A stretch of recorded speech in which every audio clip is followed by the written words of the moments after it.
Kabar mengenai pemangkasan anggaran Kartu Indonesia Pintar, KIP, Kuliah dan Beasiswa Pendidikan Indonesia, BPI, akibat efisiensi anggaran ramai diperbincangkan di media sosial. Kementerian Pendidikan Tinggi, Sains, dan Teknologi, Kemendikti-Saintek, menegaskan bahwa anggaran untuk program beasiswa tetap aman.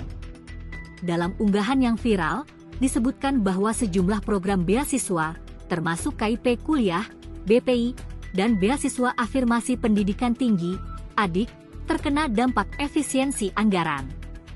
Namun, Sekretaris Jenderal Kemendikti-Saintek, Togar M. Simatupang, membantah klaim tersebut. Belanja sosial, terutama beasiswa, tidak menjadi objek efisiensi program, kata Togar kepada wartawan, Kamis 13 Februari. Ia menegaskan bahwa anggaran beasiswa tetap aman dan tidak termasuk dalam kebijakan efisiensi.